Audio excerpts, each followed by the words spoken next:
정말 진심으로 느껴지지 않습니까?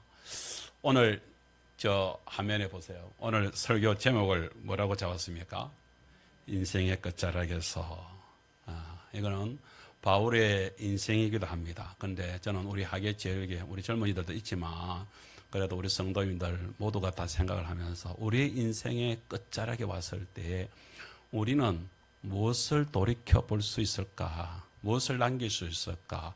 무슨 얘기를 할 수 있을까? 이런 생각들을 하면서 딱 오늘이 6월 29일, 6월 딱 25년의 반이 딱 지나가는 시기에 25년을 어떻게 남길 것인가 또 생각을 해보게 되고요. 우리 인생도 이렇게 하면서 어차피 아까 우리 시작하면서 그랬습니다만 우리 정건사님 우리 장필성 교수님도 계십니다만 우리 모든 성도님들이 처음에 제가 15년 전에 이렇게 만났을 때는 모두 다 팔팔해 가지고서 모두 다 힘이 넘치는 것 같더니만은 세월이 가니까 다 이렇게 어떤 면에서는 쓰러져 있습니다. 이런 가운데에서 있는데 오늘 우리가 인생을 한번 이 시점에서 한번 생각해 보는 것도 괜찮겠다 이런 생각을 가졌습니다. 오늘 바울의 인생을 한번 찾아보면서 그 속에서 같이 은혜가 되어졌으면 좋겠습니다. 오늘 그 그림과 함께 제가 하나의 말씀을 우리 성도에게 나누고 싶은데요. 저게 뭐냐면 구약 시대에는 이스라엘 백성들이 제사를 지냈습니다. 제사를 지냈는데 자기 그 제사를 지낼 때 이제 여러 가지 제사가 있잖아요. 그런데 짐승들을 이렇게 태워서 이렇게 마지막 하는데 짐승을 마지막에 태울 때 불이 이렇게 확 이렇게 태워지게 될 때 저기 지금 붙는 게 있죠. 저게 지금 포도주인데 포도주는 예수님의 보혈을 상징하는 그러니까 보혈을 상징하는데 그 예수님의 피 그러니까 포도주를 마지막으로 이렇게 부어서 이렇게 저 짐승의 그 짐승을 온전히 태워 보냅니다. 저걸 전제다 이렇게 얘기를 합니다. 그런데 바울 선생님이 오늘 마지막 자기 인생을 6절에서 자기 인생을 얘기하면서 내가 지금 시기가 어느 시기에 왔느냐? 내가 지금 전제와 같이 부어지게 될 시기에 왔다. 다시 말하자면 뭐예요? 죽을 시기가 왔다 이런 얘기입니다. 그런데 바울 선생님은 그냥 죽는 것이 아니라 순교의 길을 가게 되는 그런 시점을 마련하게 되지요. 떠날 시각이 가까웠다. 그러면서 자기 인생을 이렇게 돌이켜 봅니다. 그러면서 나는 이렇게 걸어왔다. 내 인생을 이렇게 해서 이렇게 걸어왔다 하는 그 세 부류의 세 부분에 대하여서 바울 선생님이 얘기하는 인생을 따라가 보면서 오늘 저와 여러분들도 저런 인생이 있었구나 하는 것을 한번 볼 수 있으면 좋겠습니다. 또 한 가지는 하나님께서 그런 인생을 바울의 인생을 불러내신 것이잖아요. 그래서 그 인생에 그 길을 가게끔 하셨잖아요. 참 그렇지 않습니까? 우리 부모가 돼가지고서 아이들을 길리우면서 아이들이 학교 공부를 시작을 하고 이렇게 하면서 이거 끝나면 또 이러지만은 부모의 걱정은 끝이 없이 이어지지 않습니까? 졸업시켜 놨더니 결혼을 시켜야 되고요. 결혼을 했더니 또 가정을 이루어가는 모습을 또 도와줘야 되고 그런 모습들을 하는데 그러면서 잘할까? 근데 우리 아이들이 부모의 뜻에 따라서 참 조금씩 그렇게 나아지는 모습을 보면서 잘한다 그렇게 하는 것처럼 우리 주님께서 바울의 인생을 갖다가 어떻게 또 조명하고 계시는가 그런 부분들도 함께 나누었으면 좋겠습니다. 오늘 그런 측면에서 이렇게 말씀을 시작을 하려고 합니다. 첫 번째는 우리 크게 큰 주제로서 우리 한번 제목을 한번 읽겠습니다. 시작. 우리 인생의 끝자락에는 나를 향한 주님의 면류관이 있습니다. 디모데후서 4장 8절의 말씀을 먼저 저희들이 나누겠습니다. 시작. 이제후로는 나를 위하여 의의 면류관이 예비되었으므로 주 곧 의로우신 재판장이 그날에 내게 주실 것이며 이런 말씀을 하고 있습니다. 참 어떤 면에서 우리나라의 영화 중에 기생충이라는 영화가 있었는데 그 영화에 송강호 씨가 자기 아들이 이렇게 하고 대화를 나누는데 이런 말이 있습니다. 아들아, 너는 계획이 다 있었구나. 이런 얘기를 하면서 그 영화가 이루어져 나가고 있는 모습들을 보게 됩니다. 여러분, 인생을 살아가면서도 계획을 가지고서 인생을 살아갈 수 있으면 참 좋을 것 같습니다. 그런데 어떤 인생이 어떤 것을 바라보느냐 하는 것은 정말 중요한 것이거든요. 그런데 바울은 오늘 뭐라고 얘기합니까? 자기 인생에 있어서 의의 면류관이 예비되어 있다라고 얘기를 합니다. 면류관이라는 게 뭔지 아십니까? 여러분 그림을 한번 보시기 바랍니다.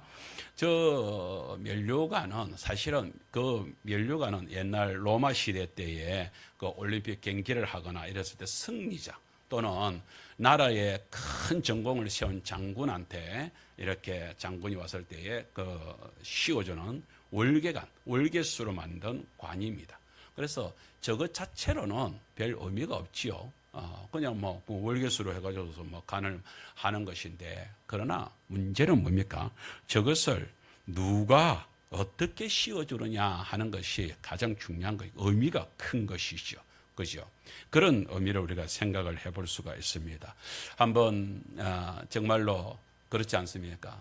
그 황제 입장에서 예를 들면 나라를 갖다가 이렇게 위기가 왔는데 그 장군이 나가가지고서 그렇게 해가지고서 큰 어려운 난간 속에서 이겨내고 그렇게 돌아오는 장군한테 월계관을 씌우면서 그 장군의 손을 들어주면서 우리나라를 구한 위대한 장군, 그럴 때에 그 씌워진 그 월계관과 그때의 그 황제의 마음은, 왕의 마음과 백성들의 마음은 당신이 있어서 우리를 구해주고 우리나라를 지켰습니다 하는 감사, 그런 것들이 감격적으로 넘치지 않겠습니까? 그랬을 때에 내게 이런 장군이 있었다는 것에 대해서 황제는 얼마나 마음이 든든하겠습니까?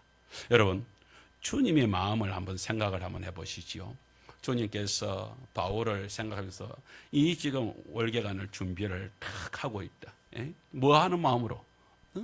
그 바울을 인생을 갖다가 막 칭찬하면서 격려하면서 응원하면서 그것이요, 야, 너 잘 싸운다, 잘 싸운다. 그러면서 지금 월계관을 준비하고 있을 우리 주님이 보이십니까?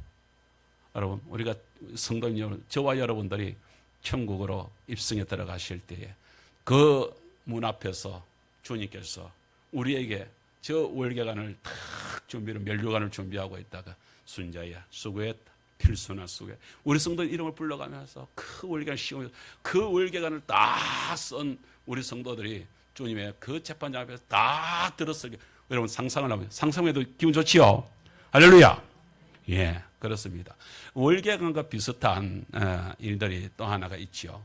옛날에 요즘에는 그런 걸 잘 안 하지만은 옛날에는 국위 선양을 하고 돌아오면은 카프레이드를 하면서 했지요. 여러분, 이 장면을 한번 보시랍니까? 이거 보면은 여러분 기억나십니까? 우리 유영남 집사님은 저게 뭔지 기억나십니까?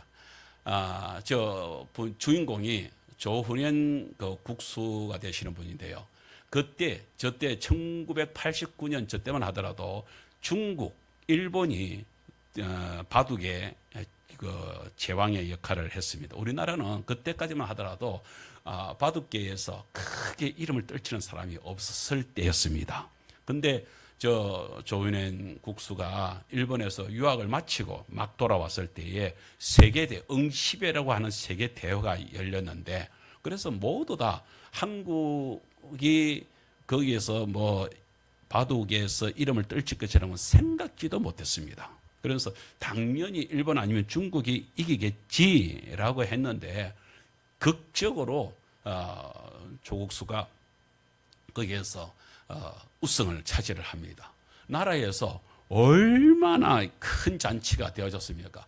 그래가지고서 국가적으로 그렇게 해가지고 대환영을 하면서 저렇게 차량에 싣고 카프레이드를 하는 모습을, 나라를 국위 선양을 했다 이거죠. 여러분, 저때 저분의 기분이 어떻겠습니까? 제가 생각할 때는 최고가 아니었겠나 이런 생각을 가지게 됩니다.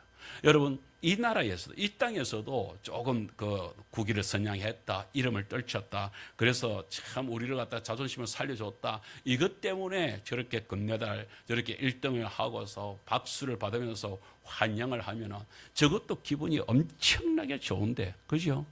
천국에서 주님께서 저와 여러분을 위해서 그 면류관을 준비한다고 하는 얼마나 대단하겠습니까? 바울은 지금 그 얘기를 하는 것입니다. 내가 지금 이 인생길을 달려와서 내가 마지막 지금 주님 앞에 가게 될 것인데 주님께서 뭐예요? 심판대 서가지고서 매를 들고서 이놈의 새끼 오게만 와봐봐. 내가 너를 갖다가 이게 아니고 주님께서 면류관을 탁 준비를 하고 있으면서 내 너에게 이렇게 기다리고 있다. 이렇게 준비하고 있다. 어서 오너라 라고 환영을 하는 주님의 마음이 읽혀지면서 바울은 그것을 바라볼 때에 너무 기쁘다 이거죠. 그런데 그렇게 그 면류관을 바라보면서 우리가 이렇게 나아가는 사람들, 정말로 우리가 올림픽 경기를 하거나 뭐 이럴 때에 그 금메달을 땄을 때 그 선수들이 어떡합니까? 나는 아직까지 금메달을 따는 선수들이 눈물 안 흘리는 선수들을 본 적이 없습니다. 애국가가 쫙 올라갈 때 그 애국가와 함께 눈물을 갖다 쫙 흘리는 그 선수들의 모습. 그 속에 뭐예요? 지난 4년 동안 이 메달을 따기 위해서 내가 얼마나 사투를 대느냐, 얼마나 노력했느냐, 그게 그 속에 고스란히 담겨 있는 거 아니겠습니까? 그렇습니다.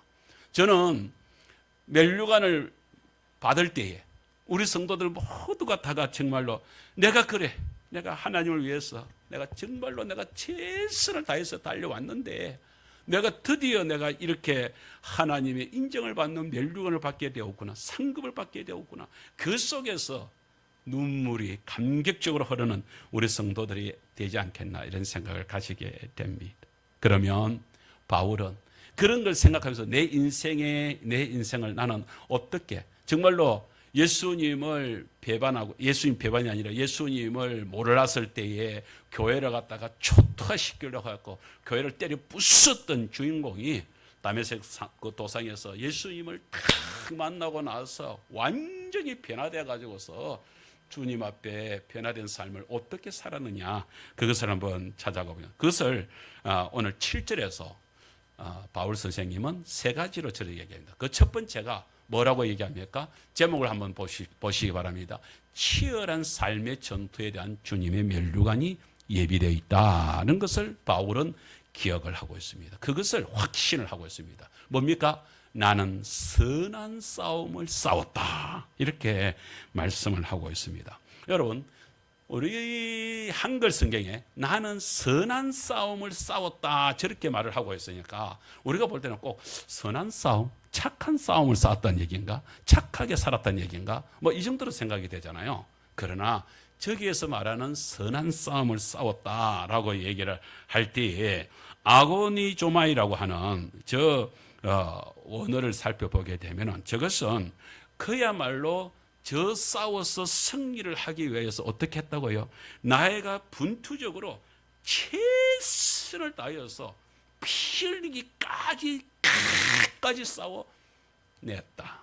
그런 의미가 저 속에 선한 싸움을 싸웠다는 것은 내가 사력을 다해서 그야말로 목숨 걸고 싸웠다. 피투성이가 되도록 싸웠다.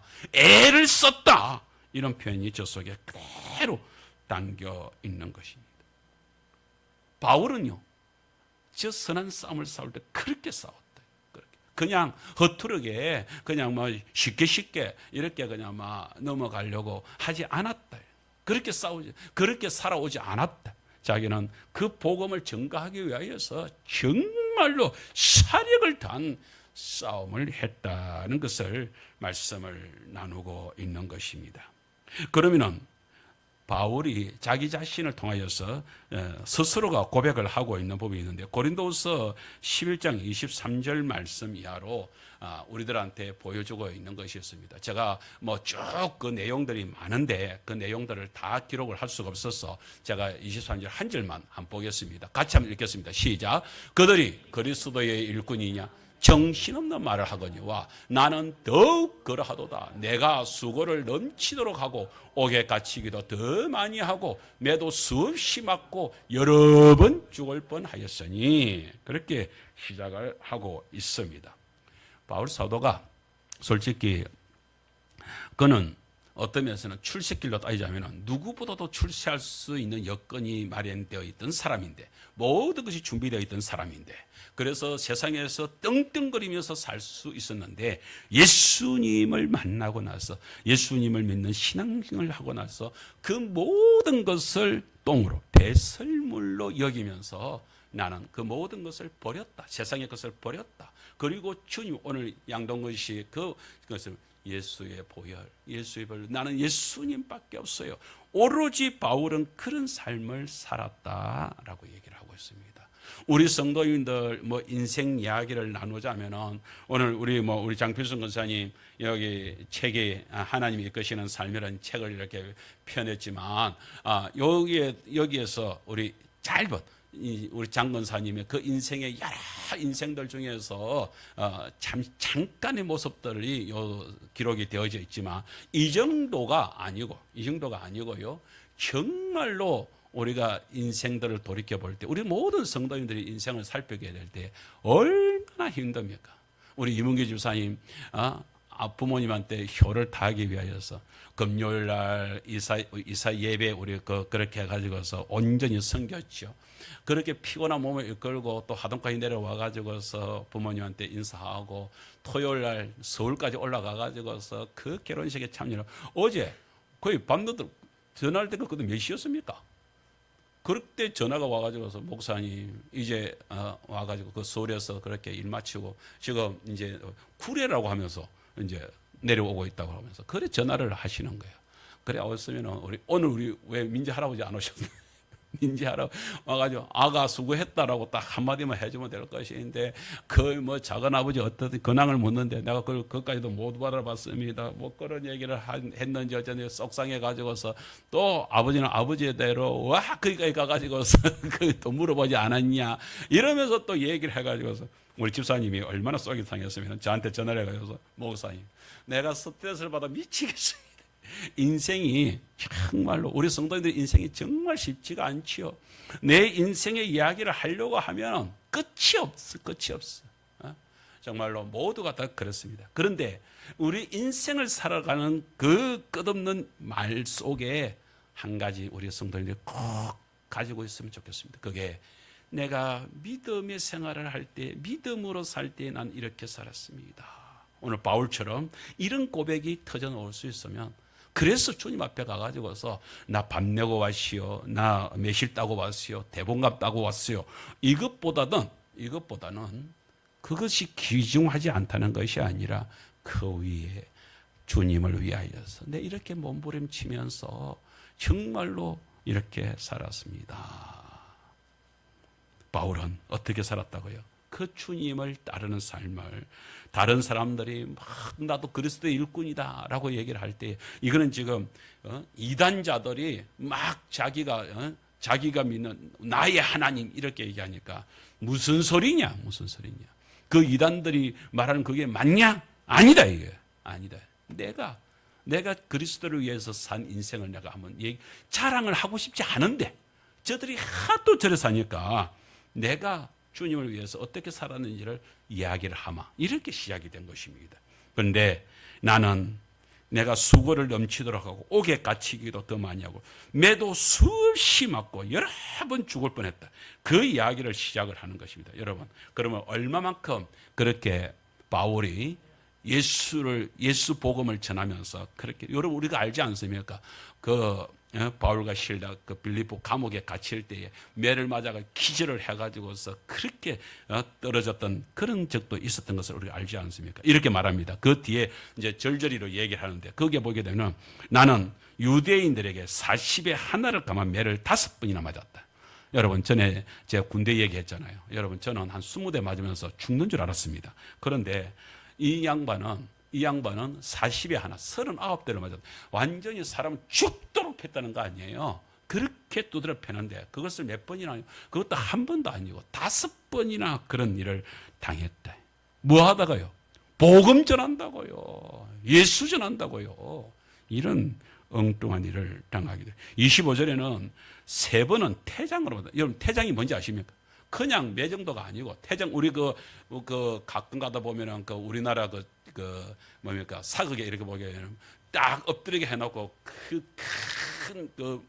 장도를 가지고서 막 내리시는 이런 그런 종류를 얘기하는 것인데 태장으로 3번을 맞았다. 3번을 한 번, 두 번도 아니고 돌로 맞았습니다. 3번은 배가 파손이 되어서 일주야가 뭡니까 여러분? 밤과 낮을 바다에서 깊은 바다에서 이래가 죽는구나 하는 바다에 빠져서 그렇게 산 적도 있었다.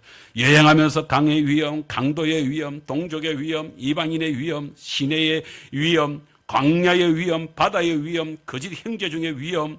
여러분 심지어 바울은요, 어떤 바울을 좋아하는 사람도 있고 다른 사람들도 있었지만은 바울을 죽이지 않고서는 나는 밥도 먹지 않겠다.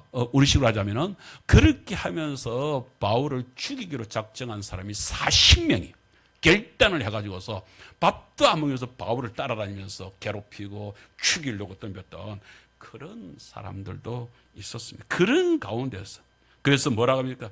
27절에 이렇게 말합니다. 내가 수고하며 애쓰고 여러 번 자지 못하고 줄이며 목마르고 여러 번 굶고 춥고 헐벗었습니다. 여러분 이 정도 되면 여러분 혹시 성도님들 오늘 우리 뭡니까? 우리 신앙에서 오신 우리 새신자 성도님도 계시는데 우리 성도님 같은 경우는 오늘 이렇게 이 말씀을 들으면서 충격받았지 않을까?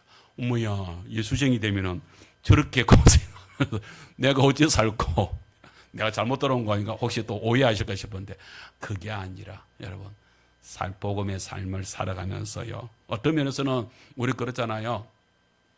동생 부부가 이렇게 복음을 이렇게 언니 예수 믿읍시다. 저형 예수 믿어야 돼요. 이렇게 얘기할 때에 그게 불신자 속에서는 얼마나 그게 또 그 주장스럽고 힘든 일들입니까? 그런 가운데에서 또 뭐 별소리 다 할 수가 있죠. 이런 일들을 당하는데 바울은 그런 것들은 나는 아무것도 아니다. 28절에 뭐라고 얘기를 합니까? 우리 한번 28절 말씀을 한번 보겠습니다. 그런데 바울은 나는 그런 것보다도 오히려 이게 더 염려하고 있는 게 있다. 시작. 이 외에 이런 고사하고 아직도 날마다 내 속에 눌리는 일이 있으니 곧 모든 교회를 위하여 염려하는 것이라. 저 보세요. 저것밖에 없다니까. 아까 양동근 씨 얘기한 대로 예수 보혈 뿐일세. 예수님이 탁 잡히고 있으니까 예수님 때문에 당하는 고난들, 고통 그런 것들은 고난도 아니다 이게. 고난도 아니다. 여러분 부모가 그렇잖아요. 자식을 키우기 위하여서 자식한테 배를 채우게 하기 위해서 자식을 기르기 위해서 부모가 얼마나 고생합니까? 그런데 부모 중에서 어느 부모든지 간에 나 아이 키우면서 내가 이렇게 생고생했습니다. 이렇게 말하는 사람 별로 못 들어봤습니다. 당연한 거 아이가. 내 새끼인데 내 새끼 키우는데 그거 당연한 거 아닌가? 여러분 주님의 사랑을 너무 크게 맞설 봐버린 이 바울은 자기가 살아가면서 그렇게 조금 고난당하는 거 아무것도 아니다. 예수님의 보혈에 비하자면 예수님의 십자가의 보혈에 비하자면 나는 아무것도 아니다. 이렇게 얘기하면서 그는 이야기합니다. 그러면서 교회뿐이다. 교회가 염려될 뿐이다. 그 얘기만 하는 것입니다. 여러분 제가 전에도 얘기했잖아요. 제가 시골에서 자라면서 어머니 따라서 이제 산에 밭에 이렇게 따라갔는데 그 호박농쿨이 막 얽어져 있으면은 그 속에 땅벌이 있습니다. 그렇게 해서 그 굴 속에 그렇게 벌집을 지어 놓고 그렇게 했는데 아무 생각 없이 그 호박 숲으로 갔다가 발로 갔다 턱 밟았는데 하필이면은 그 밑이 벌집이었는가 봐. 갑자기 웽 하면서 막 그 땡벌이가 왁 솟구쳐 오르는 거죠. 어머니께서 옆에서 있다가 그 순간을 탁 보면서 저를 잽싸게 낚아채가지고서 어머니 그 뭐 앞치마 비슷한 그걸 가지고서 저를 갖다가 확 뚫었습니다. 그럼 엄마는 아무것도 없잖아요. 나중에 집에 갔는데 어머니 얼굴에 눈이고 입술이고 손이고 막 퉁퉁 부은 거예요. 땡벌이 얼마나 이제 쏘아 붙여버렸던지.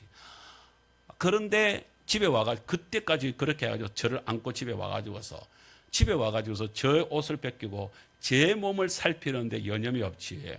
엄마, 아이고야, 내가 너무 아파 죽겠다. 안 그러더라고요. 네 괜찮나? 내 어린 아들 그 몸 살피면서 그게 어머니 마음이잖아요. 엄마의 마음이잖아요. 바울은 바로 그러면 주님을 너무 사랑하고 주님의 사랑의 은혜가 꽉 잡혀 놓으니까 바울에게는 그렇게밖에 안 보이는 거죠. 교회밖에 생각이 안 들고 교회밖에 염려가 안 되는 것이죠. 그런데요, 거꾸로 한번 생각해 보세요. 예비 그의 면류관을 월계관을 갖다가 탁 들고 상을 준비하고 있는 주님께서는 그 바울이 그 싸우고 있는 현장, 그 분투하면서 그 사력을 다해서 싸우고 있는 그 현장을 바라보면서 어떤 마음일까요? 어떤 마음일까요? 우리 바울 잘하고 있구나. 내가 너를 갖다가 결코 내가 헛되게 세운 게 아니로구나. 우리 그렇잖아요. 우리 선거를 해서 대통령을 이렇게 뽑았을 때에 대통령이 참 우리 국민들이 원하는 대로 참 모든 일들을 갖다가 척척척 일들을 잘 진행해 나가고 바깥에 나가서도 해외에 나가서도 외교 그 대통령들하고 그들하고 외교를 잘 해가지고서 우리나라가 갈수록 더 번성해진다면 우리는 그럴 거 아니에요. 이야, 선거 해가지고 우리가 표를 잘 뽑아가지고서 대통령 잘 뽑았네. 이럴 거 아니에요. 그런데 뽑힌 대통령이 해외로 나가도 욕 들어먹고 국내에서도 하는 짓거리가 욕만 들어먹는 일들을 갖다가 감행을 하게 되면 그럼 뭐가 되겠어요? 우리가 저런 인간을 뽑았나? 이러면서 이제 한탄이 될 거 아니에요. 똑같은 거예요. 하나님께서 정말로 그 교회를 핍박하던 바울을 갖다가 이렇게 당신의 일꾼으로 뽑았는데 뽑아놓고도 그럴 거 아니에요. 저 아가 일을 잘할까? 이런 마음이 있을 거 아니에요. 그런데 이 아이가 의외로 일들을 잘 진행을 하게 될 때에 얼마나 마음이 그죠? 그래, 너 끝까지 잘 버티고 잘하는구나. 제가 아까 그 군대 얘기했잖아요. 군대 군종병으로 뽑힐 때에 2등병으로 가가지고서 아무것도 몰랐던 제가 갑자기 그렇게 해가지고서 동기들 6명하고 쫙 세웠는데 그 동기들 6명을 딱 해놓고 그 고참이 딱 해가지고서 술을 딱 이렇게 잔을 짜르륵 종이컵 있잖아요. 거기다가 해가지고서 딱 하면서 소주를 갖다가 이렇게 딱 하면서 마셔. 다른 친구들은 감사합니다. 쫙 감사합니다. 5명은 쫙 마시고 딱 저한테 왔어요. 예수쟁입니다. 안 마십니다. 그래. 그러더만 딱 놓더라고요. 그 다음에 이제 담배를 갖다가 갑에서 꺼내가지고 한꺼치에서 이렇게 딱 해서 라이터를 불을 붙이는 거예요. 그러니까 감사히 피겠습니다. 5명은 또 쪽쪽 바른 거예요. 그러면서 푹 하고 있는데 저한테 그 담배를 주는 거예요. 안 핍니다. 예수쟁입니다. 그러니까 딱 그것을 하면서 뭐라고 하냐면 그 담배까지를 저 앞에 딱 내놓으면서 그 군대에 그 야전삽, 삽도 되고 꽃갱이도 되고 그 깽이도 되고 하는 거 있잖아요. 그걸 갖다가 야전 삽으로 이렇게 딱 접어가지고서 그러면 너 여기에 맞을래? 담배 필래? 이러는 거예요. 그때 제가 그랬죠. 예수쟁입니다. 어쨌든 술, 담배는 안 됩니다. 저는 안 피고 안 마십니다. 딱 그렇게 이제 단호하게 얘기를 하니까 그럼 엎드리래. 그래 그때부터 이제 두드려 패기 시작하는 거예요. 한 10대, 제 생각으로는 한 5대 이 정도 맞을 때까지는 안 쓰러졌는데, 그게요. 매에는 장사가 없습니다. 6대, 7대 돼가는데 안 쓰러질래, 안 쓰러질 수가 없는 거예요. 얼마나 세게 때리는지. 그래가지고서 결국에는 엎어지니까 엎어졌다고 해서 가만히 있는 것이 아니라 막 걷어차면서 똑바로 안 일었어. 이러면서 또 10대, 20대. 도무지 못 견디겠는 거예요. 이러다가 내 죽는 거 아닌가. 죽을 바에는 바라기나 하면 죽자 이래가지고서 그만 일어나가지고서 고참 멱살을 붙잡면서 차라리 죽입시오 하면서 막 목을 쳐버렸죠. 그러니까 고참이 킥킥거리면서 바깥에 있는 연병기 한 바퀴 돌고 오니까 동기들은 싹 사라지고 딱 그 앞에 콜라로 해가지고서 그 콜라 사이든지 기억이 안 나는데 그 음료수를 딱 해가지고 이건 콜라니까 마셔. 그래서 그것을 한 잔 얼마나 시원하던지요. 그리고 나서 저를 갖다가 그 고참이 탁 끌어안는 거예요. 그러면서 전도사님 잘했습니다. 갑자기 전도사님 잘했습니다 이러는 거예요. 알고 봤더니 이 양반이 그 부대의 군종병이라 그 중대 군종병인데 자기가 이제 자기는 이제 제대를 갖다가 한두 달 남겨놓고 있는데 자기 후임자를 세우려고 하는데 그래가지고서 자기 같이 이제 제대로 된 예수쟁이를 갖다가 군종병으로 딱 세워놓고 나가고 싶은데 아이 들어오는 놈들마다 이 똑같이 실험을 한 거야. 야, 담배, 술 마셔. 담배. 그러니까 뭐 매를 맞을래, 담배 피울래, 술 마실래 이러면 모두가 다 한결같이 잘 마시겠으면 다 마셔버리는 거예요. 교회 다니는 놈들이. 그러니까 군종병으로 또 실망을 하고 마지막 그 이제 제대를 얼마 앞두고 있는 데까지 온데 마지막 이제 제가 걸린 거죠. 거기다가 신학생이다 이러니까 막 아이고야 이번에는 진짜일까 이러면서 그때 고참이 이런 얘기를 하는 거예요. 전사님, 제가 때릴 때마다 견뎌내 주기를, 저를 이겨주기를 일어나가지고서 내 멱살을 탁 붙잡으면서 죽이라고 그렇게 발악을 해주기를 제가 바라면서 그렇게 세게 때렸습니다. 이러는 거예요. 이겨주기를 바라면서. 여러분 그렇잖아요. 그렇게 탁 해가지고 자기는 그렇게 해서 내가 일어나가지고서 차라리 죽입시오 하면서 탁 할 때 속에 드디어 웃음이 터지는 거예요. 드디어 제대로 된 놈을 찾았구나. 너무 기쁘다라는 거예요. 너무 기쁘다라는 거예요. 그래가지고 세상에 그때부터 2등병으로 갔는데 그렇게 갔는데 신입 훈련병으로 갔는데 그 주간부터 시작해가지고서 그 우리는 연대가 따로 교회가 이렇게 대대가 떨어져 있어가지고서 그쪽에서 우리가 대대 예배를 드렸어요. 근데 그 대대병력을 모아놓고서 거기서 저보고 설교를 하라는 거예요. 설교. 그때부터 제가 교회 거기서 설교를 했다는 거예요. 신학생이란 것 때문에 그렇게 했습니다. 하나님께서요.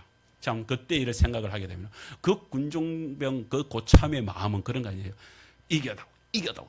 이기면 널 군종병으로 세울 거야. 이기면 널 군종병으로 세울 거야. 그런데 끝까지 이겼더니 하나님께서 그렇게 저를 들어 쓰시는 일들이 일어났습니다. 여러분, 우리 하나님께서 오늘 우리 성도들을 바라보면서 그럴 거 아니에요. 우리 김봉윤 성도님 오늘도 갔는데 먼저 가시오. 먼저 가시오. 내가 아니라 태우고 갈 거야. 오시라고. 그래가지고 기어이 옷을 입고 이렇게 같이 이렇게 오게 됐는데 하나님의 마음은요 똑같은 거예요. 우리가 다 한 사람 한 사람 다 나오기를 몸이 좀 불편하고 어쩌게 하더니 다 나오기를 바라는 것이 우리 주님의 마음이란 사실을 우리 성도들이 꼭 기억하시기를 축복합니다. 뭘 가지고요? 면류관을 준비를 해서 오기만 와. 이기고 돌아오기만 돌아와. 내가 큰 상급을 주마. 여러분, 저와 여러분에게 똑같은 면류관이 준비되어 있는 줄 믿습니다. 두 번째, 바울은 어떤 삶을 살았다고 얘기합니까? 이렇게 고백합니다. 디모데후서 4장 오늘 7절 중반의 말씀인데 복음의 경주의 완주에 대한 주님의 면류관입니다. 보세요. 나는 선한 싸움을 싸우고 어떻게 했다고요? 나의 달려갈 길을 마치고. 여러분, 저 달려간다는 것은 경주를 한다는 얘기거든요. 근데 여러분, 그 경주를 할 때에 그 코스를 갖다가 위반하거나 이렇게 되면은 그것은 실격을 당합니다. 달려갈 길을 마쳤다. 이 말은 내가 온전히 정주행을 하면서 바르게 달려갔다. 이 말을 하는 것이거든요. 오늘 성도 여러분, 바울이 이렇게 말을 할 때요. 사도행전 20장 24절에 이런 말이 있습니다. 내가 달려갈 길과 주 예수께 받은 사명 곧 하나님의 은혜의 복음을 증언하는 일을 마치려 하면은 뭐예요? 나의 생명조차 조금도 귀한 것으로 여기지 아니하노라. 바울은 하나님이 나를 갖다가 살려주었거나 그런 교회를 핍박하고 교회를 쳐 죽이려고 했던 나를 갖다가 살려주거나 그 은혜가 너무 감격이 되니까 그 속에서 내가 내 인생을 여러분 저 말은 우리가 이렇게 생각을 해야 됩니다. 내가 1등으로 내가 승리했구나 이 얘기를 하는 것이 아닙니다. 내 생명조차 조금 더 귀한 것을 여기지 아니하고 내가 나의 사명을 끝까지 잘 달려갔다. 지금 그 얘기를 지금 하고자 하는 것입니다. 그걸 우리가 알아야 되는 것입니다. 세상에는요 헛되고 헛된 것이 많습니다. 전도자는 솔로몬은 전도서에서 헛되고 헛되며 모든 것이 헛되다 그랬습니다. 불교에서도 여러분 뭡니까? 불교에서 마지막 거기서 비었다. 헛된 것으로 이렇게 얘기합니다. 여러분 석가모니가 마지막 죽었을 때 어떻게 죽었는지 아십니까? 어느 잔치집에 갔대요. 근데 석가모니가 오래 살았던가 봐요.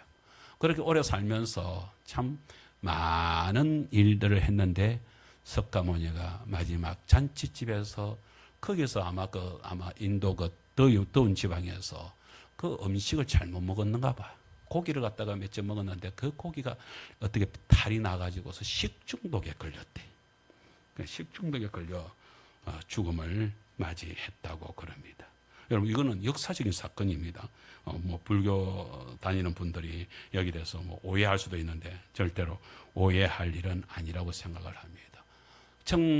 죽음의 길, 그것이 헛된 길도 있습니다. 그런데 바울은 그 인생의 길을 온전히 달렸다라고 자기가 얘기를 합니다. 오늘 로마서 7장에서 아주 중요한 바울이 자기 인생이 얼마만큼 다르냐는 것을 이렇게 얘기합니다. 7장 24절과 25절이 엄청난 차이가 있는데요. 24절을 먼저 한번 읽어보세요. 시작. 오라 나는 공고한 사람이로다. 이 사망의 몸에서 누가 나를 건져내랴 이랬잖아요. 그러니까 24절은 자기 인생을 이렇게 우리 사람이 인생을 생각을 하면서 인생이 뭐예요? 죄와 사망으로 우리는 죽게 되는구나. 이 죄와 사망에서 나를 건져낼 수 있는 것이 아무것도 없구나. 이렇게 해서 끝나는구나. 이렇게 되는 것이 24절입니다. 그래서 인생은 그렇다고요. 여러분, 교회를 다니지 않는 사람들은 죽으면 그만이지. 여러분, 그만이면 얼마나 좋겠습니까? 그러나 세상에 그만인 것은 없습니다. 그 다음이 있다는 것을 우리가 분명히 알아야 됩니다. 그런데 바울은 뭐예요? 그 다음을 본 거예요. 뭐예요? 25절에 시작. 우리 주 예수 그리스도로 말미암아 하나님께 감사하리로다. 거기까지. 여러분, 예수 그리스도로 말미암아 하나님께 감사하겠습니다. 이렇게 노래를 하게 됩니다. 예수로 말미암아 감사가 된다고요. 예수로 말미암아.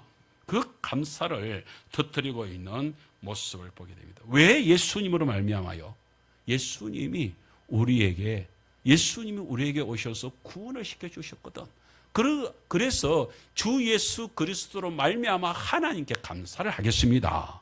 예수님을 보내주신 하나님께 감사하겠습니다. 왜요? 요한복음 3장 16절 여러분 아십니까? 다 같이 한번 시작. 하나님이 세상을 이처럼 사랑하사 독생자를 주셨으니 이는 그를 믿는 자마다 뭐하고 멸망하지 않고 뭐한다고 영생을 주랴.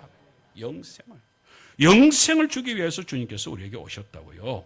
그러면 그 영생을 주러 오신 예수님이 우리에게 오셔가지고서 우리에게 오셨는데 어떤 일이 벌어집니까? 로마서 8장 1절에서 이렇게 말합니다. 시작. 그러므로 이제 그리스도 예수 안에 있는 자에게는 결코 정죄함이 없나니. 아멘. 12절에서는 우리들한테 2장 두 번째 말씀에서 우리에게 8장 2절에서 우리한테 더 귀한 말씀을 주고 있습니다. 시작. 이는 그리스도 예수 안에 있는 생명의 성령의 법이 죄와 사망의 법에서 너를 해방하였습니다. 누가요? 예수님이요. 예수님이 죄와 사망에서 우리를 온전히 해방시키셔서 주님과 함께 우리를 부활하시고 성천에서 천국에 거하게끔 만들어서 바울이 그래서 뭐예요? 그래서 나는 지금 천국에 주님이 계시는 곳에 갈 수 있습니다. 그곳에 가면은 예수님이 나를 위하여서 뭘요? 면류관을 들고서 준비하고 기다리고 계십니다. 이 얘기를 지금 저희들에게 하는 것입니다. 여러분, 끝까지 여러분 이 신앙생활을 시작할 때 여러분 1등을 필요가 없습니다. 인생을 살아갈 때는요. 여러분 인생을 중도에 포기하는 사람들이 얼마나 자살률이요. 우리나라가 자살률이 제일 높대요. 얼마나 안타까운 일입니다. 지금도 우리가 지금 이렇게 살아가고 있는데도 지금도 자살하는 사람, 우리나라의 젊은이들도 그렇고 연로하신 어르신들이요. 삶에 이렇게 지쳐가지고서 자살하는 율도 우리나라가 최고 높답니다. 자살하는 사람들 그리고 인생을 중도에 포기한다는 건 이게 얼마나 안타까운 일들입니까? 성도 여러분, 끝까지 완주하는 이것이요. 얼마나 귀한 것인지 모릅니다. 그래서 오늘 잠깐 영상 하나를 보겠습니다. 정말로 이것은 여자 마라톤 제 첫 번째로 1984년 LA 올림픽이 열리게 되었는데요. 저 올림픽에서 1등한 사람은 따로 있습니다. 그 1등한 사람이 있는데 지금 나오는 저 화면에 나오는 저 사람은 1등이 아니라 꼴찌로 탈락한 사람들 말고 완주한 사람 중에서 제일 마지막으로 들어온 사람입니다. 그런데요, 오히려 저분이 유명하게 되어진 사건입니다. 스위스의 가브리엘라 안드레센 시스라고 하는 선수인데요. 저때 나이가 39이에요. 39에 여자 마라톤에 출전을 한 것입니다. 그런데 잘 달리다가 저 선수가 마지막에 이렇게 그 몸에 큰지 끝까지 견디지를 못하고 너무 힘들어하는 장면이 나옵니다. 한 400m 홈에 들어와서 한 400m가 남았는데 그때는 정말로 뭐 옆에서 쓰러져서 넘어질 정도로, 그래서 의사들이 달려가 가지고 부축을 하려고, 만일에 그 부축을 해버리게 되면은 그 실격이 된대요. 도움을 받으면. 그래서 도움을 받으면 안 되는. 그러니까 이제 의사가 달려가는데 피합니다. 손대지 마라 이거지. 그러면서 비측비측 되면서 끝까지 달려가는 모습을 저희들에게 보여줘요. 이 영상을 잠시만 보겠습니다. 짧은 영상인데요. 내용과 함께 잠시만 보겠습니다. 1984년 LA 올림픽 여자 마라톤, 고통도 막지 못한 투혼의 완주를 한 선수.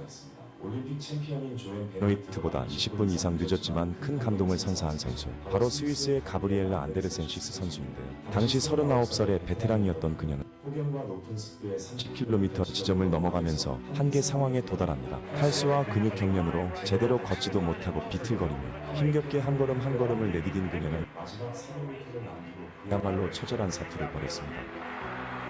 Fortunately, less than 100 meters to go now for Gabriela.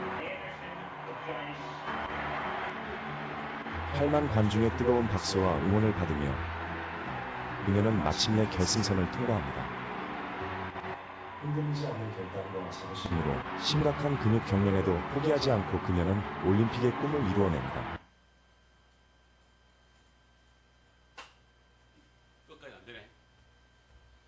예, 내용은 거의 다 이해가 됐을 것이라고 생각을 합니다. 여러분, 저 마지막으로 달아와가지고서 사실 이제 실려가지고서 고차에 실려가가지고서 이제 치료를 받게 되는데, 저분이 저 인터뷰 내용이 있더라고요. 처음이자 마지막이 될 올림픽이었기 때문에 꼭 완주하고 싶었다, 그렇게 얘기를 합니다.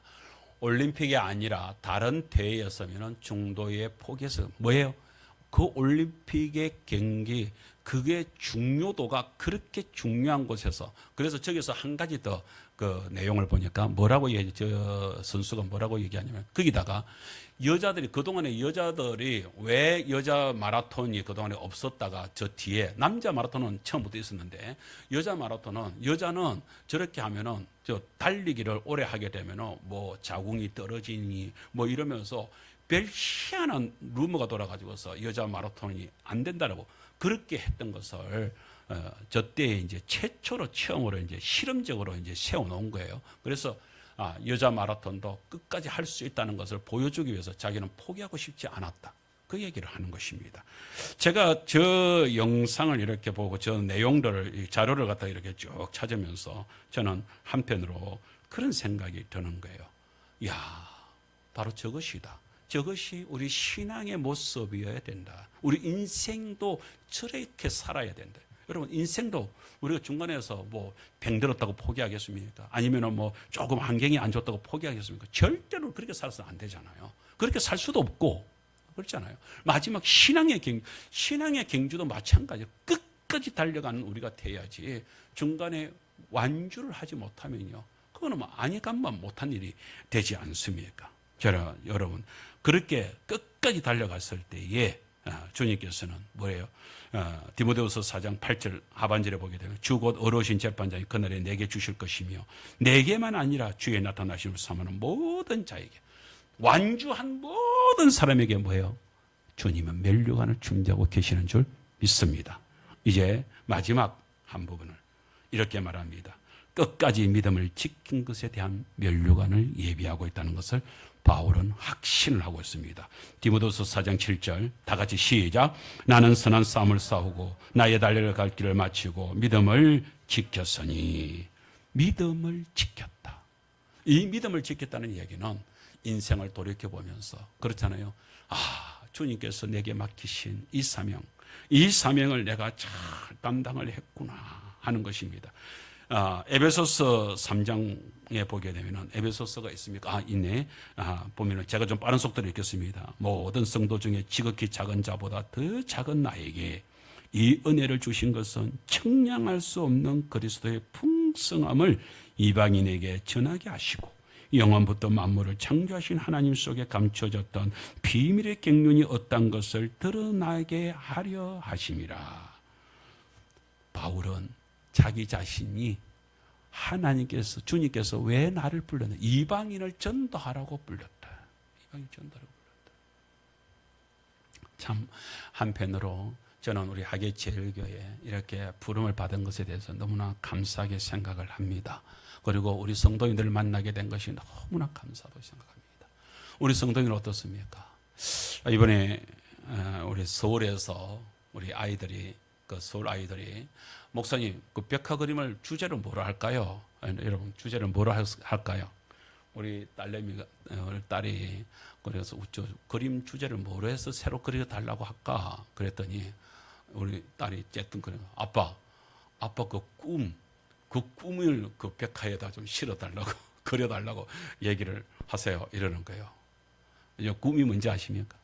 우리 성도님들에게 얘기한 우리 정거사님은 늘 제 꿈을 가지고서 기도를 하고 계신다고 그랬는데 제가 어느 날 꿈을 꾸는데 저 금두에서부터 의심부망에까지 이렇게 해가지고서 하객 골짜기가 이렇게 쫙 보이는 그런데 그게 노랗게 우리 하객 땅이 쫙 물이 들어있는 거예요.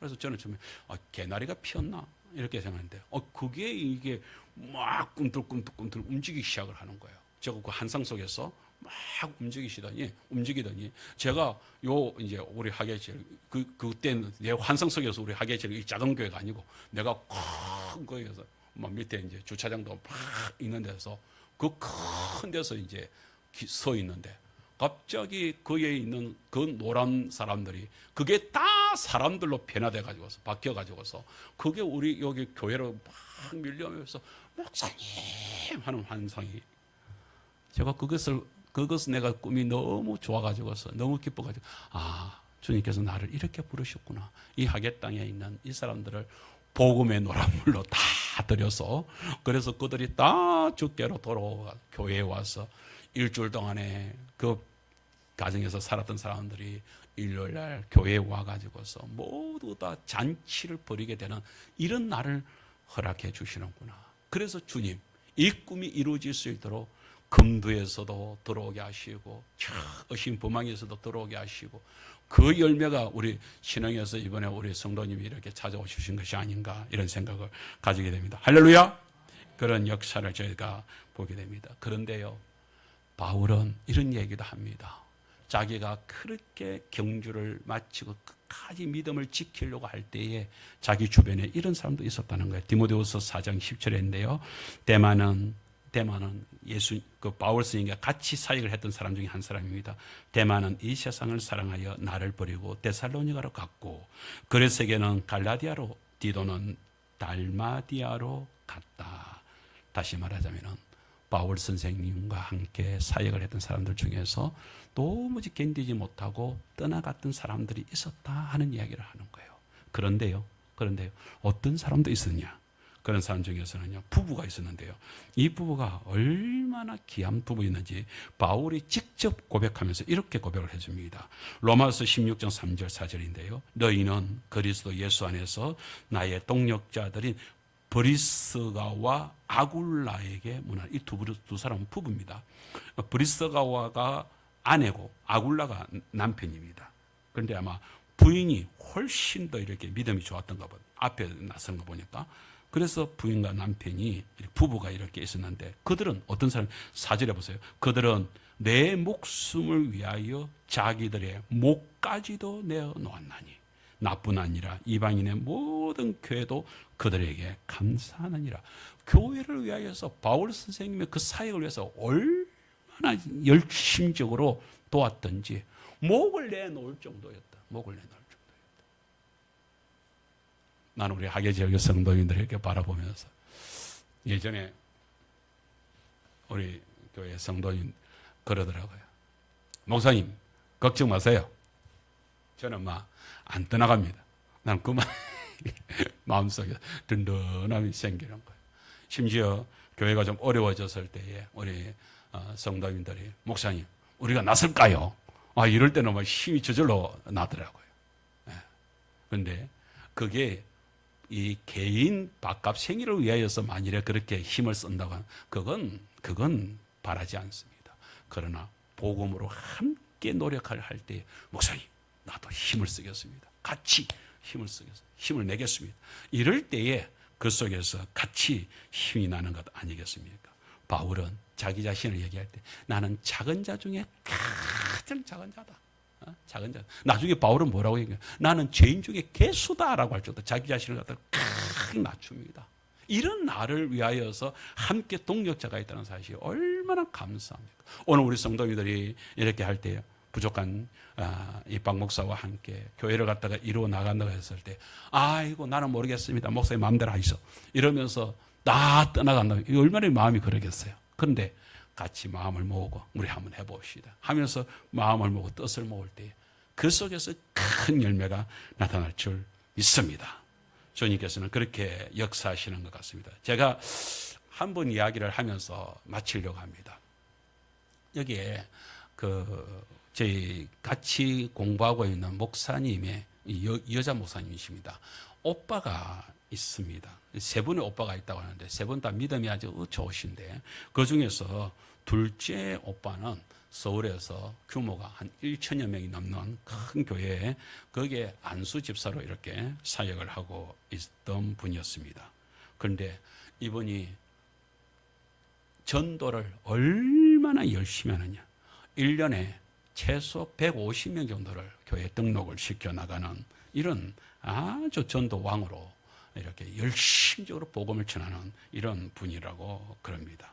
그래서 이분은 자기가 이제 조금 이제 직장이 좋고 그랬던 모양이죠. 아예 전도를 위해서 11조 뭐 이런 거 말고 자기가 전도를 위하여서 한 달에 10만 원을 아예 떼놓고 그 따로 떼가지고서 그것을 가지고서 자기 전도 대상자들한테 이제 식사도 대접을 하고 같이 만나기도 하고 이렇게 아주 열심적으로 사역을 합니다. 그런데 이분이 폐기종이라고 하는 병을 앓기 시작을 했습니다. 여러분 폐기종이 뭔지 아십니까? 제가 그걸 찾아보니까 폐기종이라고 하는 이 병은요, 폐에 작은 공기 주머니인 폐포가 이렇게 손상되어 늘어나거나 파괴되는 질환이라고 합니다. 그러니까 폐가 이렇게 부서지는 숨을 제대로 못 쉬는 것이죠. 이로 인해서 호흡곤란, 운동을 하게 되면 호흡곤란이 일어나서 심하면은 잘못되면 그로 인해서 죽을 수도 있는 아주 위험천만한 병이 찾아오게 됩니다. 그래서 어쩔 수 없이 대학병원에 이제 입원을 하게 되지요. 그런데 의사가 이렇게 시키질 않는데 자기가 그 속에서 어떤 일을 하냐면 전도를 위하여서 그 병원에서 전도를 하겠다고 그러면서 자기 속에 숨을 못 쉬게 되니까 이동 산소 호흡기를 자기 돈으로 병원에서 해주는 것이 아니라 자기 돈으로 그래서 마련을 해서 그러면서 병실을 휠체어를 타고 그러니까 이제 호흡을 제대로 못 하니까 그 이동 호흡기를 꽂고 휠체어를 타고 다니면서 환자들한테 복음을 전하기 시작을 한 거예요. 그런데 이렇게 해가지고서 어떻게 됐냐면은 그렇게 복음을 전하면서 그렇게 되니까 사람들이 이제 모일 거 아니에요. 그래 매일 모여서 예배를 드리고 심지어 옆에 있는 돌보는 간호사까지도 전도를 해가지고서 교회 인도를 하고 이러면서 복음을 계속 전하는 거예요. 계속 전하는 거예요. 이해가 되십니까? 아니 복음 전하다가 이렇게 병까지 앓게 됐는데 내가 지금 뭐가 좋다고 이러겠어요? 그게 아니죠. 그게 아니죠. 육신은 어차피 여기서 한번 쓰러졌다가 가는 것이는 것을 아는 거예요. 그래서 우리 오빠는 그렇게 해서 끝까지 미소를 잃지 않고 복음을 갖다가 많은 사람들, 그 병실에 있는 사람들이 다 예수를 믿겠고 그렇게 복음을 전하다가 2년 전에 지금으로부터 2년 전에 목사님 간정에 그렇게 이제 오빠가 마지막으로 돌아가셨다. 그 목사님이 장례식을 갔다 와서 목사님이 동생 목사님이 이렇게 고백을, 오빠의 장례식은 정말 천국 한송식처럼 치러졌습니다. 저는 오빠의 인종 모습에서 사도 바울의 모습을 보며 오히려 기뻤고 주님께서 의의 면류관을 예배해 놓으셨다는 확신에 감사하였습니다. 그런 간증을 하는 것을 들었습니다. 정말로 어떤 면에서는 이게 우리의 삶이 되어야 되지 않나 이런 생각을 가지게 됩니다. 우리 사명이라는 찬양이 있습니다. 우리 복음송가인데요. 혹시 이거 노래 나오나? 노래는 안 나옵니까? 가사를 이렇게 보게 되면은 주님이 홀로 가신 그 길 나도 따라가오. 모든 물과 피를 흘리신 그 길을 나도 가오. 험한 산도 나는 괜찮소. 바다 끝이라도 나는 괜찮소. 죽어가는 저들을 위해 나를 버리길 바라오. 아버지 나를 보내주오. 나는 달려가겠소. 목숨도 아끼지 않겠소. 나를 보내주오. 이렇게 하면서 쭉 찬양이 이어지고 있는 것을 제가 이렇게 목소리가 좋으면 한번 불러보겠는데 제가 참겠습니다. 마지막 결론을 우리가 같이 나누겠습니다.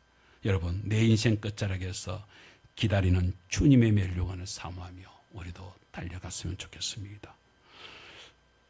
이제후로는 나를 위하여 의의 면류관이 예비되었으므로 주 곧 의로우신 재판장이 그날에 내게 주실 것이며 내게만 아니라 주의 나타나심을 사모하는 모든 자에게도니라 그랬습니다. 사랑하는 성도 여러분, 이 사실을 우리 한번 기억을 했으면 좋겠습니다. 저는 저희 부친을 생각을 할 때마다 참 이렇게 감격이 됩니다. 안 믿는 가정 속에서 정말로 아버지 어머니가 예수를 믿게 된 것이 감사가 되는데요. 부친께서 그렇게 천국 얘기를 할 때에 예수님 믿으면 천국입니다. 죽어봐야 알지. 가봐야 알지. 그러면서 끝까지 받아들이지를 않으려고 했던 아버지께서 마지막 구원의 확신을 받아들이게 될 때에 아버지, 예수님이 우리를 천국을 준비해 주셨습니다 했을 때에 그 아들이 말하니까 맞겠지, 아들이 말하니까 맞겠지 이러더라고요. 저는 오늘 설교를 들으면서 목사님이 말하니까 맞겠지, 그런데 아직 확신이 안 드십니까? 오늘 이 시간에 확신을 팍 붙드시기를. 아닙니다. 바울이 확신을 했고 오늘 우리 성도님들 분명히 우리는 뭐예요? 우리 정건사님이 늘 하시는 말씀처럼 뭐예요? 내가 눈을 떴을 때에 화계에 있으면, 우리 화계 여기 가탄에서 눈을 뜨면, 가탄에서 눈을 떴으니까 내가 여기서 기도할 수 있으니까 좋고, 또 내가 잠을 자는데 내가 눈을 떴을 때 천국이면 더 좋고, 할렐루야. 그런 마음으로 저와 여러분이 살았으면 좋겠습니다. 정말 오늘 저와 여러분들도 이 인생의 끝자락을 맞이할 수 있는, 다 인생의 끝자락이 있는데 그 끝자락 속에서 우리가 어떻게 해요? 오늘 바울처럼 우리가 끝까지 나의 모든 것을 생각을 하게 돼. 나도 마지막이 오는데 생각을 해봅니다. 그죠? 그 속에서 나는 달려갈 길을 마치리. 내가 정말로 선한 싸움을 싸웠다. 선한 싸움. 내가 잘 싸웠다. 주님 앞에서 내가 잘 싸웠다.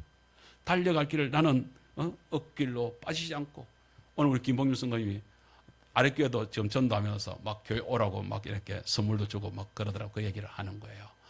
여러분, 객길로 빠지지 마시고 우리 하계 제일교회에서 저와 함께 이 하계 땅을 온전히 복음의 길로 달려갈 수 있기를 축복합니다. 그렇게 했을 때에 나뿐만 아니라 모든 성도를 위하여서 예비된 그 면류관, 나도 받아야 되지만 같이 받으면 누릴 수 있으면 더 좋잖아요. 우리 가족들이 함께 받아 누리면 더 좋잖아요. 이번 초청 주일에는 우리 온 가족들 다 불러내는, 그래서 모두가 다 주님의 면류관을 받을 수 있는 자리에 들어서는 저와 여러분이 되기를 주의 이름으로 축복합니다. 우리 한번 이 시간에 우리 450장 찬송을 같이 부르겠습니다. 450장.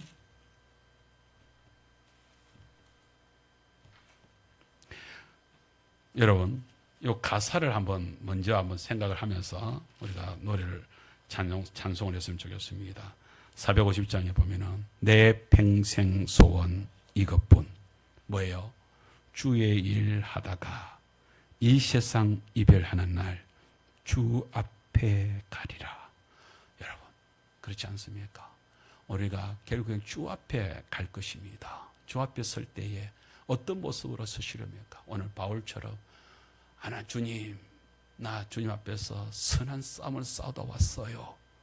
그 고백이 터지기를 원합니다.